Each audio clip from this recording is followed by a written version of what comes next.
अलिफ पार्ट 31। मेरे प्यारे सुल्तान, इतने महीनों बाद मेरा हाथ देखकर तुम हैरान हो गए होगे। मैं जानती थी तुमको लगा होगा मैं तुम्हें भूल गई। देख लो, नहीं भूली। हाँ, दुनिया को भुला दिया मैंने, उस दुनिया को जो मेरे हुस्न और जिस्म का तवाफ़ करती थी।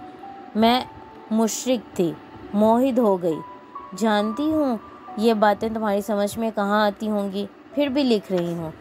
तुम ही से तो सब कुछ कहा करती थी मैं। तुम्हारे अलावा किसी से हर राज कह देने का हौसला पैदा नहीं हुआ हुस्न जहाँ में।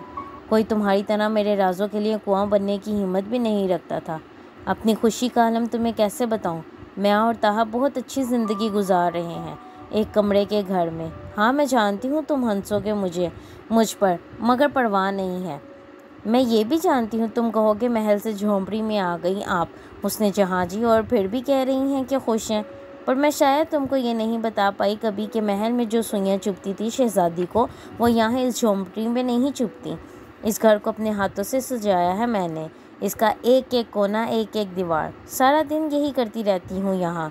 पिछले घर के सहन में सब्जियाँ उगाती हूँ और आगे बगीचे में फूल। आजकल बहार आई हुई है हमारे घर के हर कोने में और ज़िंदगी में भी। मैं उम्मीद से हूँ। ताहा कहता है बेटा होगा हमारे घर में और इसका नाम कल्बे मोमिन रखना है। ताहा जो भी कहता है वो सच साबित हो जाता है। मुझे ऐसा अंधा यकीन है उस पर। प्यार भी अंधा था, एतबार भी। अल्लाह कायम रखे। लेकिन पता नहीं क्यों ताहा ने खताती छोड़ दी। जब से हमारी शादी हुई उसने मेरी तस्वीरों के अलावा कुछ भी नहीं बनाया। जब जब खताती करने बैठता है बस यही कहता रहता है, परेशान होता है कि मुझसे नहीं कुछ लिखा जाता। मैं हर रोज़ नमाज़ पढ़कर उसके लिए दुआ करती हूँ कि वह दोबारा से खताती करने लगे। वो कहता है वो कल्बे मोमिन को भी खतात ही बनाएगा और इसे अपने बाप के पास भेज देगा। मैं कल्बे मोमिन को कहीं नहीं जाने दूंगी। वो मेरी औलाद होगी और मैं उसे अपनी आंखों से दूर कैसे करूंगी, और वो भी अब्दुल अली के पास भेजकर, जिन्होंने आज तक ताहा और मुझसे कभी रब्ता करने की भी कोशिश नहीं की। कोई अपनी इकलौती औलाद को इस तरह कैसे भूल सकता है जैसे उन्होंने भुला दिया। और ताहा, कोई दिन ऐसा नहीं गुजरता जब वो इनका जिक्र ना करता हो। उसने इनकी बातें कर करके मेरे दिल से उनके लिए गुस्सा और नफ़रत भी ख़त्म कर दी है, वरना मैं तो पता नहीं क्या क्या सोचे बैठी थी उनसे बदला लेने के लिए। दुनिया में रहती थी तो दुनिया जैसी थी, ताहा के साथ रहने लगी हूँ तो पता नहीं कैसी हो गई हूँ। इसकी दुनिया और ही दुनिया है, इसकी बातें और ही बातें हैं। ताहा मेरी ज़िंदगी में ना आता तो ये सब कहाँ खोजने बैठती मैं, रब के बारे में कहाँ सोचती। और अब जब सोचने बैठी हूँ तो फुर्सत है। दुनिया का काम ख़त्म हो गया है। मेरा दिल चाहता है कल्बे मोमिन मोमिन बने अपने दादा की तरह, लेकिन फिर सोचती हूँ जो मोमिन होता है क्या वो भी माफ़ नहीं करता। मोमिन होके भी। तुमको अगला ख़त जल्द लिखूँगी। मेरा पता किसी को ना देना। मैं जानती हूँ कि मैंने भी आई रिपीट, मैं ना भी कहती तो तुम कभी किसी को ना देते। तुम्हारी हुस्न जहाँ। अब्दुल अली उसका चेहरा देखते रहे, फिर उन्होंने मध्यम आवाज़ में मोमिन से कहा, अब इससे क्या फ़र्क पड़ता है मोमिन, वक्त गुजर गया है, सब कुछ बहुत पीछे रह गया है। अब अगर तुम जान भी लोगे तो भी क्या करोगे। उस लम्हे मोमिन को एहसास हुआ वो ठीक कह रहे थे। उसे ये जानकर अब क्या करना था। तुम मिलना चाहते हो उससे, उन्होंने एकदम से उससे पूछा। नहीं, उसने बेख्तियार सोचे समझे बगैर कहा। उसे अब उस शख्स से मिलकर करना भी क्या था। तो फिर जानने की जुस्तजू ना करो, वो कहते हुए इसके कमरे में चले गए थे। मोमिन स्टडी टेबल पर बैठा मेज़ पर बिखरे उन कागज़ों को देखता रहा जिन पर वो उस फिल्म की कहानी लिख रहा था जो वो बनाना चाहता था। सब कुछ बिखरा हुआ था, किरदार, कहानी, सिचुएशंस, सब कुछ उसकी अपनी ज़िंदगी की तरह। सब कुछ सामने था और सिरा फिर भी गायब था। एक अजीब सी थकन ने उसे अपने हिसार में लिया हुआ था और उसने मेज़ पर अपना माथा टिका दिया था। और तभी उसे अपना बचपन याद आया था। वो तब भी यही करता था। जब बहुत थक जाता तो कागज़ कलम रख कर मेज़ पर माथा टिकाकर आंखें बंद कर लेता। ये जैसे ज़िंदगी के सामने हथियार डालने का इजहार होता था। ज़िंदगी आज भी वैसी ही थी। अक्खर, खुदसर, अपनी मनमानी करने वाली, वो आज भी वैसा ही था, कमज़ोर, बेबस, नढाल। उसके जहन की स्क्रीन पर कुछ और मंजर झमाकों की शक्ल में नमूदार होने लगे थे, लाशौर जैसे उस रात के उसके सामने सब कुछ हिलाकर रख देने पर तुला हुआ था। वो 14-15 साल का लड़का था जब उसने हुस्न जहाँ को और दादा के घर पर देखा था, और उससे कई साल बाद मिलने आई थी। अपने शौहर के साथ नहीं थी, वो वहाँ अकेली आई थी और कल्बे मोमिन की समझ में नहीं आया था कि उसे क्या हुआ था। वो बस अपने कमरे को अंदर से बंद किए हुए चिल्लाता और कमरे में मौजूद चीज़ें तोड़ता रहा था। उन्हें कहीं ये जाएं यहाँ से और दोबारा कभी ना आए, मैं नहीं मिलना चाहता उनसे। वो अंदर कमरे से चीख चीख कर बोलता रहा था और दरवाजे के बाहर खड़े दादा की मिन्नत समाजत के बावजूद उसने ना उनके लिए दरवाज़ा खोला था ना हुस्न जहाँ के लिए। मैं नफ़रत करता हूँ उनसे, मैं बहुत खुश हूँ उनके बगैर। उनसे कहें कि वो जाएं, अपने शोहर के साथ रहें, ऐश करें। मेरे बाबा को तो मार दिया उन्होंने, अब क्या मुझे भी मारना चाहती हैं ये?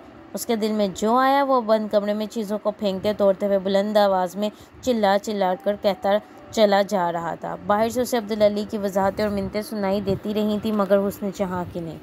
उसकी खामोशी कल्बे मोमिन को जैसे पागल कर रही थी। वो माँ से कुछ सुनना चाहता था, कुछ भी, नदामत, पछतावा, अफसोस और इसने मोहब्बत का इजहार, मगर वहाँ इसे कुछ भी नहीं मिला था। इनसे कहें जाएं और फिर कभी मुझसे मिलने ना आए। उसे अपने इस जुमले की गिनती भी याद नहीं थी कि उसने कितनी बार ये दोहराया था और हर बार अब्दुल अली से जवाब में कुछ ना कुछ कहते, लेकिन फिर एक बार उसे इस जुमले के जवाब में बाहर से कुछ सुनाई ना दिया था। उसने रुककर जैसा खामोशी में बाहर उभरने वाली आवाज़ों को सुनना चाहता। बाहर कोई आवाज़ नहीं थी सिवाय बैरूनी दरवाज़ा खुलने के और दो इंसानों के बाहर जाने के। अजीब तैश के आलम में कल्बे मोमिन अपने कमरे का दरवाज़ा खोलकर बाहर आया था और उसने बड़े कमरे की मेज़ पर एक बहुत खूबसूरत गिफ्ट रैपर में लिपटा हुआ एक गिफ्ट बॉक्स देखा था। बेहद गज़बनाक होकर इसने उस गिफ्ट बॉक्स को उठाया था और लपकता हुआ बैरूनी दरवाजे की तरफ गया। इसने घर के बाहर एक टैक्सी के पास अब्दुल अली और हुस्न जहाँ को खड़े देखा था, जिन्होंने घर का दरवाज़ा खुलने पर बैक वक्त दरवाजे की तरफ देखा था। मोमिन ने दरवाज़ा खोलते ही वो गिफ्ट बॉक्स पूरी कुव्वत से बाहर सड़क पर टैक्सी की तरफ उछाल दिया था और फिर हुस्न जहाँ और दादा से कुछ कहे बगैर वो अंदर आ गया था। अपने कमरे में आकर उसे जैसे सुकून नहीं मिला था। उसने कमरे की खिड़की से बाहर उस सड़क को देखने की कोशिश की थी। हुस्न जहाँ अब टैक्सी में बैठ रही थी, वो रो रही थी। अब्दुल अली इससे कुछ कह रहे थे। कल्बे मोमिन को हुस्न जहाँ के आंसुओं से जैसे अजीब सा सुकून मिला था, यूँ जैसे वो करना चाहता था वो हो गया था, वो कर पाया था। उसे माँ को रुलाना था, तकलीफ़ पहुँचानी थी और वो इन दोनों कामों में कामयाब हुआ था। टैक्सी में बैठकर हुस्न जहाँ ने खिड़की से उसके कमरे की खिड़की को देखा था। चंद लम्हों के लिए दोनों की नज़रें मिली थी। कल्बे मोमिन ने खिड़की से हटना चाहा था, वो हट नहीं सका था। टैक्सी चल रही थी और हुस्न जहाँ उस पर नज़रें जमाए हुए थी और कल्बे मोमिन, वो पहले आग से बर्फ़ फिर बर्फ़ से पानी हुआ था। वो आखिरी बार था जब उसने हुस्न जहाँ को और हुस्न जहाँ ने उसे देखा था। न्यूयॉर्क से कराची आते हुए इस्तांबुल में 6 घंटे के स्टॉप ओवर के दौरान मोमिना सुल्तान के वहमो गुमान में भी नहीं था कि वो इस्तांबुल से कराची का बकरिया सफ़र किसके साथ तय करने वाली थी। वो बिज़नेस क्लास में सफ़र कर रही थी और जहाज़ में कराची के लिए दोबारा सवार होते हुए इसकी सीट खिड़की के साथ थी। उसके बराबर की सीट बहुत देर तक खाली थी और फिर बिलाकर जो मुसाफिर उस सीट पर बैठने के लिए आया था, वो और मोमिना दोनों एक दूसरे को देखकर हैरान रह गए थे। वो कल्बे मोमिन था जो इस्तांबुल से वापस पाकिस्तान जाने के लिए उस फ्लाइट में सवार हुआ था जिसमें मोमिना सफ़र कर रही थी। एक लम्हे में दोनों ने एक दूसरे को पहचाना था और बैक वक्त एक दूसरे से नजरें चुराई थी। हैरत के इस इब्तदाई झटके के बाद जिसका शिकार दोनों हुए थे, दोनों बैक वक्त ही संभले थे। मोमिना ने उस सीट पर पड़ी हुई अपनी कुछ चीज़ें उठा ली थी जिन्हें वो कल्बे मोमिन के आने से पहले वहाँ रखे हुए थी, और मोमिन भी बड़ी खामोशी से कैबिन स्टीवर्ड की रहनुमाई में अपना सामान कैबिन में रखने के बाद खामोशी से इसके बराबर बैठकर अपनी सीट बेल्ट बांधने लगा था। बिज़नेस क्लास की कुछ सीटें खाली थीं और कल्बे मोमिन को यकीन था कि फ़्लाइट टेक ऑफ करने के बाद मोमिना ज़रूर अपनी सीट तब्दील करने की कोशिश करेगी, और कुछ ऐसा ही ख्याल मोमिना को भी आया था। उसे तवक्का थी वो इसके साथ बैठना नहीं चाहेगा। फ़्लाइट के टेक ऑफ के बाद दोनों को ही हैरत का दूसरा झटका लगा था जब उन दोनों के तवक्कात के बरक्स किसी ने भी सीट बदलने के लिए स्टीवर्ड से नहीं कहा था। मोमिना की फ़्लाइट लंबी थी और वो थकी हुई थी। वो खामोशी से मुंह पर कंबल लेकर सो गई थी। कल्बे मोमिन के जहन में वो ऑडिशन किसी फ़िल्म की तरह चलने लगा था। इस बार मोमिना के सारे जुमलों पर उसके दिल में कोई खफगी पैदा नहीं हुई थी। शायद वो पुरानी बात हो गई थी, या फिर मोमिना सुल्तान का स्टेटस बदल चुका था, या फिर शायद कल्बे मोमिन बदल रहा था। इस तवील फ़्लाइट के दौरान इन दोनों के दरमियान कोई बात नहीं हुई थी। इसके बावजूद के दोनों के जहनों पर मुसलसल दूसरा ही सवार था। मोमिना को फ़िल्म का वो ऑडिशन ही याद नहीं आया था, जहांगीर भी याद आया था। वो तवक्कात और उम्मीदें भी जो वो जहांगीर के इलाज के लिए कल्बे मोमिन की फ़िल्म से लगा कर गई थी, और इन सब का टूटना भी। वो फ़िल्म वक्त पर मिल जाती तो वो उस तो के बाद कुछ भी सोचना नहीं चाहती थी, क्योंकि आगे बस गम, दर्द और दर्द का एक समंदर था जिसमें वो इतने सारे महीनों में डूब डूब कर उभरती थी और अब दोबारा डूबना नहीं चाहती थी।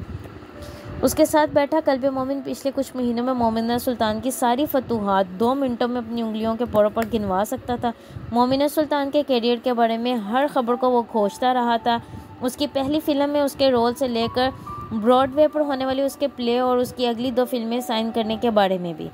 कल्ब मोमिन ना चाहते हुए भी उस चूंटी की हाथी बनने का सफ़र देखता रहता था और इसकी वजह वो नहीं जानता था।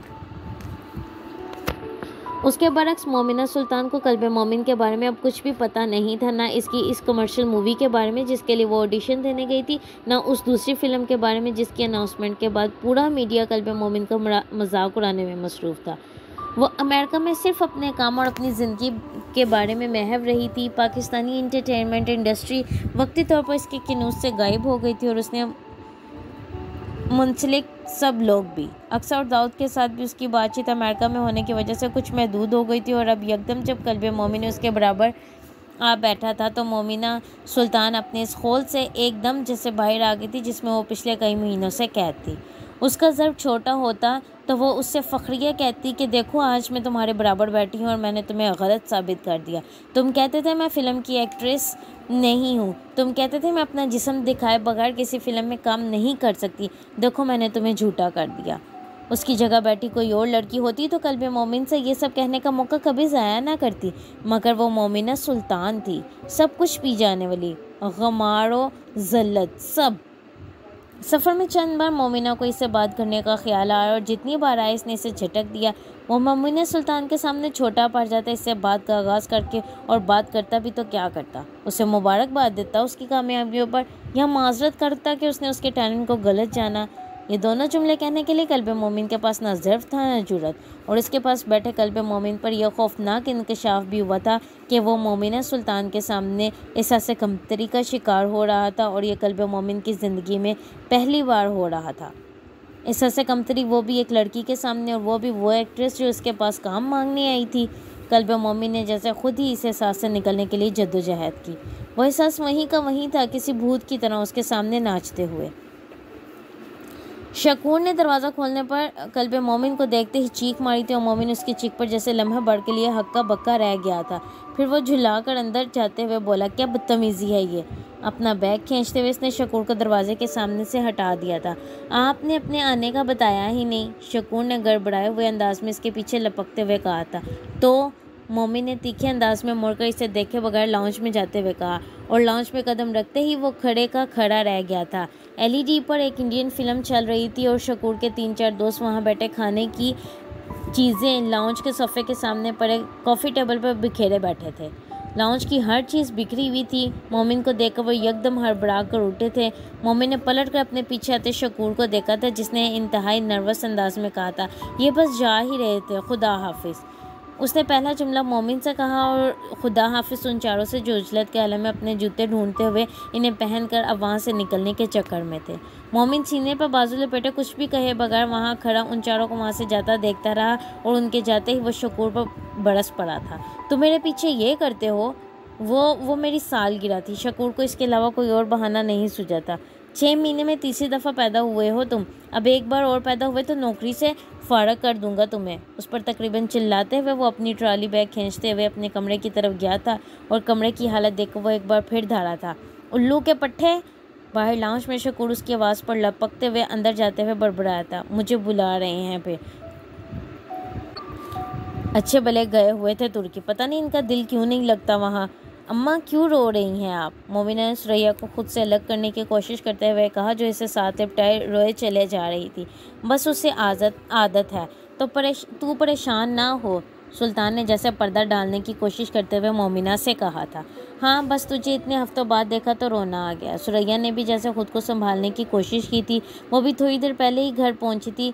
बस अब आ गई हैं, वो कहीं नहीं जाती। ला सामान रखूँ मैं तेरा? सुल्तान ने कहकर लंगड़ाते हुए उसके वो भारी भरकम सूटकेस उठाने की कोशिश की थी जो अभी सहन में ही पड़े थे। मोमिना ने सुल्तान को रोक दिया। नहीं अब्बा, अपना बोझ खुद उठाने की आदत है मुझे। उसने एक भारी सूटकेस को बेहद आराम से उठाते हुए सुल्तान से कहा था। अपना नहीं तो तू दूसरों का बोझ भी उठा लेती है मोमिना। सुल्तान बड़बड़ाया था और मोमिना ने यूँ जाहिर किया जैसे उसने बाप का जुमला सुना ही नहीं। अम्मा, खाना लगा दें जल्दी से, बहुत भूख लग रही है, उसने सूटकेस अंदर ले जाते हुए कहा था। कल से तेरे लिए खाना पकाने में लगी हुई हूँ। कभी कबाब बना रही है, कभी मछली को मसाला लगा रही है। अब तो अमेरिका रह कर आई है तो पता नहीं क्या खाती होगी, सुल्तान ने इसके पीछे आते हुए कहा था और वो बेख्तियार हंसी। अब भी वही खाती हूँ अब्बा, तवे की रोटी, भिगाड़े बैंगन, दाल चावल, मछली मटन, बहुत खा आई, वो कहते हुए अंदर चली गई थी। खाना खाने के बाद इसने अपने सूटकेस खोलकर सामान निकालना शुरू कर दिया था। वो सुरैया और सुल्तान के लिए बहुत सारी चीज़ें लेकर आई थी। अम्मा देखें, ये आपके लिए लाई हूँ, इसने एक स्वेटर निकाल कर सुरैया को दिखाते हुए कहा। क्यों पैसे ज़ाया किए, काम आते, सुरैया ने बेसाख्ता उससे कहा था। अम्मा कैसी बातें कर रही हैं आप, मोमिना ने कुछ खफगी से कहा। और अब्बा ये आपके लिए, उसने एक और स्वेटर निकाल कर सुल्तान को देते हुए कहा। अपने लिए चीज़ें लेती बेटा, मैंने क्या करना है अब इन चीज़ों का, सुल्तान ने स्वेटर देखते हुए उससे कहा था। वही करें जो सब करते हैं अब्बा, वो कहते हुए सूटकेस से कुछ और निकालने के लिए झुकी। फैसल ने शादी कर ली, सुरैया की आवाज़ पर वो वेंटी बॉक्स निकालते निकालते चंद लम्हों के लिए ठुटकी जो वो निकाल रही थी। दिल की धड़कन एक लम्हे के लिए रुकी थी, फिर वो वैसे ही चलने लगी थी जैसे हमेशा से चल रही थी। अच्छा, सीधा होते हुए उसने सुरैया और सुल्तान से नज़र मिलाए बगैर कहा। और अब्बा ये आपके लिए एक वेंटी बॉक्स भी लाई हूँ, उसने यूँ बात जारी रखी थी जैसे उसे फ़र्क ही नहीं पड़ा था। तुम्हें पता था ना, सुल्तान ने इसे बॉक्स लेते हुए कहा। शादी का नहीं पता था। वो एक लम्हा खामोश रही, फिर उसने कहा। वो अब सूटकेस बंद कर रही थी। इतना बड़ा धोखा, तुमसे मंगनी का कहकर उसने शादी रचा ली। माँ बाप को नहीं मना सकता था तो क्यों आया था। दिन रात बद्दुआएं देती हूँ मैं उसे और उसके माँ बाप को, सुरैया ने अजीब गमो गुस्से से कहा था। नहीं अम्मा, बद्दुआएं मत दें उसे, मोमिना ने बेसाख्ता उसे टोकते हुए कहा था। सुल्तान खामोश रहा था लेकिन सुरैया बोलती रही। क्यों ना दूँ, उसने दिल दुखाया है तुम्हारा, छोड़ा है तुम्हें। उसने नहीं छोड़ा मुझे अम्मा, मैंने छोड़ा है उसे अमेरिका जाने से पहले, उसने सुरैया की बात काटते हुए कहा। सुरैया एक लम्हे के लिए कुछ बोल नहीं सकी। क्यों, इसके सामने सारी उम्र गले में एहसान का तोक डालकर खड़े होना था मुझे, वो मैं नहीं कर सकती थी। वो बहुत कीमत मांग रहा था इस रिश्ते की, उसने कुछ शिकस्त खुर्दा अंदाज में बैग का ढक्कन गिराते हुए कहा। क्या कीमत थी, सुल्तान ने इससे पूछा। वो इसकी आंखों में आंखें डाले देखती रही। अब्बा, मैं अदाकारा हूँ मगर भीख मांगना और लेकर खाना नहीं सीखा मैंने। ये जो मैं रिज़्क कमा रही हूँ ये मेरे नसीब में है, और जो चीज़ नसीब में हो इससे मैं भाग नहीं सकती और ना ही हम भाग सकते हैं। आप जिससे भी साथ जोड़ोगी उसे मेरे काम के साथ कबूल करना होगा, यानी आप जिसके साथ भी साथ जोड़ूंगी उसे मेरे काम के साथ कबूल करना होगा, मुझे और आपको भी, उसने मध्यम लेकिन मुस्तहकम आवाज़ में कहा। सुल्तान उसे देखता रह गया। उफ़, कितनी स्मार्ट और फ्रेश होकर आई हो, अक्सा ने उसे देखते ही लपक कर इससे लिपटी थी। वो दोनों एक रेस्टोरेंट में मिल रही थी। अच्छा, मोमिना ने हंसते हुए कहा। चंद महीनों की बात है और यूँ लग रहा है तुम्हें सालों बाद देख रही हूँ। अक्सर उससे अलग होकर अब उसे बगौर देख रही थी। स्टाइलिश हो गई हो और फिट भी। जिम करवाते रहे हैं क्या तुम्हें हॉलीवुड वाले, वो इसका बगौर जायज़ा लेते हुए सताइशी नज़रों से उसे देख रही थी। बहुत कुछ करवाते रहे हैं वो, language classes, grooming classes, aerobic classes, तुम्हें सब की तफसील बता दूंगी। मोमिना ने मुस्कुराते हुए हाथ में पकड़ा बैग उसकी तरफ बढ़ाया। ये क्या है, अक्सर चौंकी। वही सब कुछ जो तुम्हें पसंद है, कॉस्मेटिक्स, परफ्यूम्स, चॉकलेट्स, जूते, बैग और कुछ चीज़ें दाऊद के लिए भी हैं, वो कहते हुए अपनी कुर्सी खींचकर बैठ गई। ओह माय गॉड, ये सारा बैग तो हमारे तोहफ़ों से भरा हुआ है, अक्सा ने बेचैनी से बैग को जैसे तोलते हुए कहा। हाँ, वो मुस्कुराते हुए जैसे उसकी खुशी से महसूस हुई। शुक्रिया नहीं अदा करूँगी तुम्हारा, अक्सा ने बैग अपनी कुर्सी के पास रखते हुए उससे कहा। मैं शुक्रिया सुनना भी नहीं चाहती, मोमिना ने उसे टोका। धूमें मचाई हुई हैं तुमने, दाऊद तो पागल हो गया है, रोज़ कोई ना कोई चैनल जर्नलिस्ट उसको फ़ोन कर करके तुम्हारा नंबर मांग रहा है। अक्सा ने बैठते ही अपने उसी मखसूस अंदाज में बोलना शुरू कर दिया। और मुस्कुराते हुए उसका चेहरा देखती रही। दाऊद को एक और काम भी तो कहा था ना मैंने, मोमिना ने उससे कहा। हाँ हाँ मुझे पता है, घर ढूंढने का कहा था ना किराए का, वो ढूंढ लिया है उसने, तुम्हें एक बार देख लो फिर शिफ्टिंग करनी है। अक्सर ने जवाबन कहा, 1 हफ्ता है मेरे पास, इसी में शिफ्टिंग करनी है मुझे, फिर दोबारा अमेरिका जाना है। अक्सर इसकी बात पर चौंकी। क्या मतलब? फिल्म तो मुकम्मल हो गई, तुम्हारे डीलर आने वाला है, इसका फिर तुम क्यों जा रही हो? आई रिपीट, क्या मतलब? फिल्म तो मुकम्मल हो गई तुम्हारी, ट्रेलर आने वाला है इसका, फिर तुम क्यों जा रही हो दोबारा? 2 और फिल्में साइन कर ली हैं मैंने, उसने बड़े आम से अंदाज में कहा। अक्सर बेयकीनी से उसका चेहरा देख कर रह गई। मतलब हॉलीवुड में? एक हॉलीवुड में, एक बॉलीवुड में। अक्सर जैसे बेख्तियार चीखी थी। ओह माय गॉड, बॉलीवुड मतलब इंडियन फिल्म? सीरियसली? यार शोर मत मचाओ, सब देख रहे हैं। मोमिना ने उसका हाथ पकड़कर उसे एहसास दिलाया कि वो रेस्टोरेंट में है। एक और खाना ड्यू हो गया तुम्हारी तरफ, और 5 स्टार में। अक्सर उसी जोश और जज्बे से बोलती चली गई। जितने मर्जी खाने खा लो और जहाँ मर्जी, मोमिना ने मुस्कुराते हुए उससे कहा था। I am so proud of you. Aunty और अंकल को तो नींद ही नहीं आ रही होगी रातों को, तुमने सारे ख्वाब पूरे कर दिए हैं उनके। अक्सर बेहद रश्क से उसे देख रही थी। उन्होंने मेरे लिए कोई ख्वाब देखा ही नहीं था। उनके सारे ख्वाब जहांगीर के लिए थे, उसके साथ ही ख़त्म हो गए। मेरे लिए सिर्फ शादी का ख्वाब देखते हैं वो। मध्यम आवाज़ में मशरूब के उस गिलास को अपने सामने रखते हुए उसने कहा था, जो वेटर इन दोनों के सामने रख गया था। आहिस्ता आहिस्ता ठीक हो जाएंगे वो, सब्र आ जाएगा उन्हें। वक्त लगेगा लेकिन सब्र आ जाएगा, अक्सर ने उससे कहा था। हाँ, सब्र आ जाएगा, मगर वो भूलेंगे नहीं। अक्सर इसकी बात पर चंद लम्हे खामोश रही, फिर उसने बात बदलने की कोशिश की। फैसल कैसा है? शादी का क्या सीन है? मैंने और दाऊद ने मिलकर सारा फंक्शन करना है तुम्हारा। मैंने तो कपड़े भी बनवा लिए हैं अपने। अक्सर एक बार फिर पुरजोश हुई। फैसल ने शादी कर ली। मशरूब का घूंट भरते हुए मोमिना ने बड़े आराम से यूं कहा जैसे वो फैसल नाम के इस शख्स को जानती ही ना हो। अक्सर को बेख्तियार अच्छू लगा। क्या मतलब? बड़ा भोंडा मजाक है ये मोमिना। फैसल ने शादी कर ली और तुम यहाँ बैठी हो। अक्सर ने उससे बेख्तियार खफा होते हुए कहा। मैं अमेरिका जाने से पहले रिश्ता ख़त्म कर गई थी। अक्सर बेयकीनी से उसका चेहरा देखती रही। मोमिना सर झुकाए हुए बैठी थी, मशरूब के गिलास का स्ट्रॉ को हिलाते हुए। तुमने क्यों रिश्ता ख़त्म किया? अक्सर अब जैसे उस पर खफा हुई थी। और बहुत कुछ छुड़ाना चाहता था। मेरी एक्टिंग, अब्बा का काम, अम्मा का काम, जैसे डिसैनिटाइज करते हैं ना, वही करके शादी करना चाहता था मुझसे। मुझे पाक और पवित्र करके। इतनी पाक और पवित्र तो मैं हूँ ही नहीं सकती, और ना ही मैं हूँ। वो मुस्कुराते हुए अक्सा को देखते हुए बोली थी, पर उसकी आंखों में अक्सा को नमी झिलमिलाती नजर आई थी। क्या कहूँ? अक्सा ने अजीब बेबसी से कहा था। कुछ भी नहीं, सब ठीक है अक्सा, और जो ठीक नहीं है वो भी हो जाएगा, उसने मुस्कुराते हुए अक्सा से कहा था, और अपनी आंखों में झिलमिलाते आंसुओं के बीच में बोलती चली गई थी। तुम फैसल के लिए थी ही नहीं मोमिना, तुम्हारा नसीब का सितारा ऊंचा है, बिल्कुल वैसे जैसे तुम पाकिस्तानी टीवी और फिल्म के लिए बनी ही नहीं, इसीलिए यहाँ से काम नहीं मिला तुम्हें। अक्सर ने उसका हाथ अपने हाथों में लेते हुए बेहद जज्बाती अंदाज में उससे कहा था। मोमिना हंस पड़ी थी। वो अपनी उस बेलौस दोस्त के लिए इतना तो कर ही सकती थी। राइटर के बारे में भी कर ही लेंगे कोई फ़ैसला। अख्तर साहब रोज़ फ़ोन करते हैं, टीना ने मीटिंग के दौरान एकदम मोमिन को जैसे याद दिलाते हुए कहा था। वो और दाऊद मोमिन के तुर्की से वापस आने के बाद पहली बार उससे फ़िल्म के हवाले से बात करने बैठे थे, जब टीना ने पहली बार स्क्रिप्ट की बात की थी। राइटर की ज़रूरत नहीं है, मैं खुद लिख रहा हूँ इस फिल्म का स्क्रिप्ट, मोमिन ने जवाबन कहा था, और उसके इस जुमले पर टीना और दाऊद दोनों को जैसे करंट लगा था। जी, दाऊद कहे बगैर नहीं रह सका था, और उसकी इस जी ने मोमिन को जैसे खफा किया था। तुम्हें कोई इतराज़ है? उसने जवाबन दाऊद से कहा था। नहीं बॉस, मुझे क्यों इतराज़ होगा, मैं तो वैसे ही कह रहा था, आपने पहले कभी।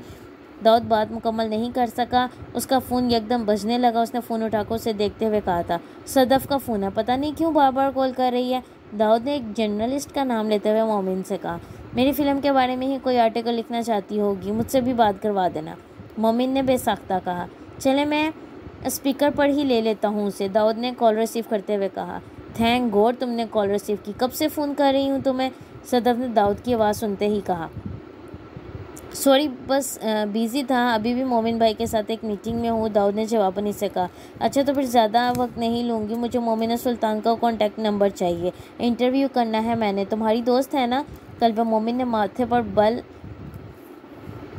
डाले थे, और ये बल दाऊद और टीना ने से पोशीदा नहीं रहे थे। हाँ वो मैं भेज देता हूँ, इसने गड़बड़ा कर मोमिन को देखते हुए सदफ से कहा। इंटरव्यू दे देगी ना वो? सदफ ने उससे पूछा था। पता नहीं, तुम इससे पूछ लो, दाऊद ने गोलमोल अंदाज में कहा। यार करवा दो ना, तुम्हारा रेफरेंस दूँ उसे? सदफ ने मिन्नत भरे अंदाज में कहा। हाँ दे देना। और वो तो हमारी फ़िल्म के बारे में जो आर्टिकल कर रही थी तुम, वो अभी तक नहीं छपा? दाऊद ने कहकर फ़ौरन से बात बदली थी। वो छपेगा भी नहीं। मोमिन का दिमाग ख़राब हो गया है। स्पिरिचुअलिटी पर फिल्म, यानी अब आइटम नंबर पेश करने वाली फ़िल्म मेकर से हम वाज सुनेंगे? इसे मशवरा दिया किसने था सब्जेक्ट पर फिल्म करने का? दाऊद को अगर अंदाज़ा होता कि वो इस तरह बिना लिहाज बात करेगी तो वो कभी से स्पीकर पर ना लेता। मोमिन के चेहरे के बदलते रंगों से वो बुरी तरह खाइफ हुआ था। मोमिन भाई भी बात करना चाह रहे हैं तुमसे, तुम ज़रा उनसे बात करो। दाऊद ने एक बार फिर सदफ की बात बीच में काट दी। कल मोमिन के सामने फ़ोन रखने की कोशिश की थी, मगर इससे पहले कि मोमिन हेलो हाय करके उससे गुफ्तगू का आगाज़ करता, सदफ बेसाख्ता कह गई, नहीं मुझसे मत करवाना कोई भी बात, मुझे इस वक्त मोमिना की ज़रूरत है, मोमिन की नहीं। टेक्स्ट करना फिर मोमिना सुल्तान का नंबर यार प्लीज़, बाय। उसने ये कहकर फ़ोन बंद कर दिया था और मीटिंग रूम में चंद लम्हे खामोशी रही थी। कल मोमिन को लगा था जैसे उसके मुंह पर किसी ने जन्नाटेदार थप्पड़ मार दिया हो।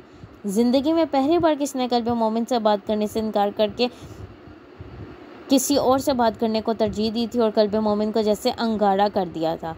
यह वो जर्नलिस्ट थी जो कुछ हफ्ते पहले कॉल्स कर करके इससे बात करने के लिए चंद मिनट मांगते थे और इसके बारे में कोई भी खबर देना अपने लिए एजाज़ की बात समझते थे, और अब यकदम वो कल्ब मोमिन से नहीं मोमिना सुल्तान से बात करने के ख्वाहिशमंद थे। चंद लम्हे पहले इसके साथ किया जाने वाला वो सफ़र मोमिन की याददाश्त में फिर ताज़ा हो गया था। वो हर किसी न किसी हवाले से इसके सामने आकर खड़ी हो जाती थी। मीटिंग दोबारा शुरू हो गई थी, मगर कल्ब मोमिन का जहन बुरी तरह इंतशार का शिकार था। वो इस दिन जल्दी ऑफिस से घर आ गया था और लाउंज में पड़े एक मैगजीन के कवर पर मोमिना सुल्तान की तस्वीर देखकर जैसे किसी ने कल्ब मोमिन के पेट में एक घूंसा और मारा था। इसकी भूख उड़ गई थी। पानी का गिलास एक सांस में हलक से उतारते ही इसे एकदम अब्दुल अली को फ़ोन करने की ज़रूरत महसूस हुई थी। पहली बार बेल होते ही दूसरी तरफ से अब्दुल अली ने फ़ोन उठा लिया था। अस्सलाम वालेकुम दादा। कल्ब मोमिन फ़ोन कान से लगाए अपने बिस्तर पर लेट गया था। वालेकुम अस्सलाम, कैसे हो कल्ब मोमिन? उन्होंने इससे पूछा था, हर बार की तरह, इसी मोहब्बत और उसी नरमी से। बस दादा फ़िल्म लेकर बैठा हूँ। वो परेशान था और इससे परेशानी छुपा नहीं सकता था। क्या हुआ, खैरियत है? अब्दुल अली फ़िक्रमंद हुए थे। पहली फ़िल्म के लिए कहानी नहीं मिल रही थी।